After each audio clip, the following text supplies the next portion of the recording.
Let's talk about gathering intel while power trolling. Now I'm here at Rollins Reservoir. Oh, fish on right there. That's the best kind of intel right there. Wow, I can't get over how effective these lures are. It's got that cripple rolling action just like rolling shad, but the fish is much faster. These fish are in an aggressive mindset here and they are just slamming.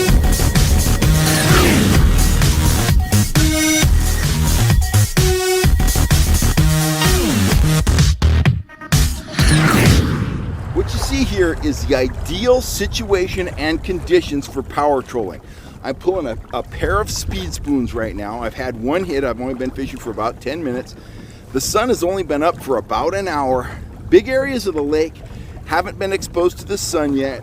There's an ideal amount of surface chop and the surface temperature is 65 degrees. And that tells me there's going to be fish right on the surface. You know, here on the channel, we teach a systematic approach to trolling for trout. And that means we always try to start off fast, start off big, bold, and aggressive.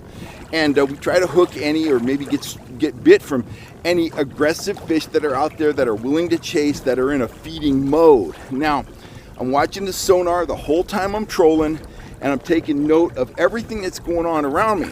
Now, power trolling may pay off. I may hook a fish, I may not hook a fish, but I've already gathered intel, and like I say, I've only been at this for about 10 minutes. That fish that hit was 10 feet deep. He was about 100 feet off the bank. I've seen a couple other marks here, so I know there are fish in this area that are willing to strike. Maybe I'll pick some up while power trolling. Maybe I'll decide I need to downsize and slow down, but I already have one perspective area where I know there's fish, where I know approximately what depth they're holding at. Now I'm going to continue to work up the lake here. I'm going to keep working the same depth range. I got one lure at 10 feet, one just under the surface. I'm going to keep watching the sonar, watching anything and everything around me. I'm going to watch the temperature. I'm watching for fish jumping, and I'm just trying to put together the pieces of the puzzle as to where the fish are and what their temperament is at this time. I fished Rollins Lake a ton over the years, but I haven't been out here for months. So I have some areas that I want to fish in mind, but it's very important for me to cover a lot of water out here initially and kind of figure out what's going on, you know, today.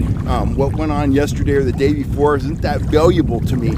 I need to know what's going on this morning. So this bank right here, I know there's fish here. I can come back, I can slow down, I can downsize. Maybe I'll hook one here. Maybe I'll keep power trolling. So just keep that in mind. The fish just jumped right there. So there's fish right here.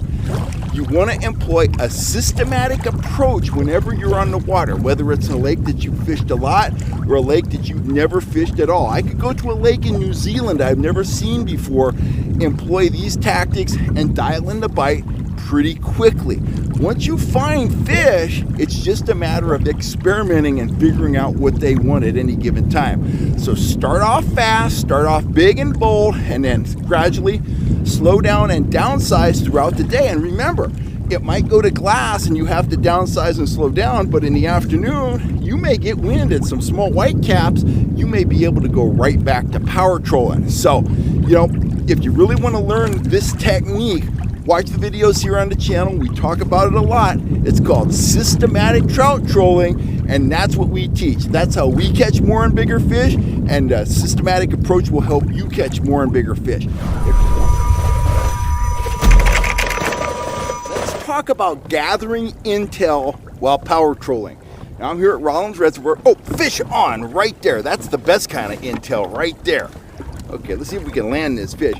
But what I was gonna say is I started off fast here. On this rod I have a chrome speed spoon. On the other rod I have an orange and chrome speed spoon. This one was at 10 feet deep and the other one is just under the surface. And of course I'm gonna keep pedaling here for two reasons. Forward momentum helps to land fish easier, and I also want to keep that other line back, you know, in good position without sinking to the bottom. But what I was going to say is I'm gathering intel. Prior to this fish hitting, I'd had another hit, same lure, same depth, 10 feet deep on a chrome lure. I saw two fish break on the surface in this area, and I just seen an eagle or an osprey, I couldn't tell, in the distance come down and grab a fish. So all that combined, with the surface temperature, which is 65 degrees, it tells me a few things. There are fish on top. There is a concentration of what I expect to be rainbow trout in this area. That fish is putting up a tussle on the lead core. And, the speed spoon, it may not be the best offering right now, although this fish smacked it and he is putting up a heck of a good fight. Speed spoon might not be the best offering, but long story short, I found some fish. I found some fish that are willing to go. I know the depth, I know the color, and awesome. Fat little rainbow. He's hooked pretty well. I'm just going to lift him aboard here. We'll do it just like this. Man, that's a nice fish. Nice fish for Rollins Lake, that's for sure. Here he comes, just like that. And I'm not keeping any fish today. We will get him back on his way. Wow. Nice fish. Pop him off the hook. Get that speed spoon back there. See that nice little planter there? Nice little stalker trout. Totally awesome. We'll get him back on his way.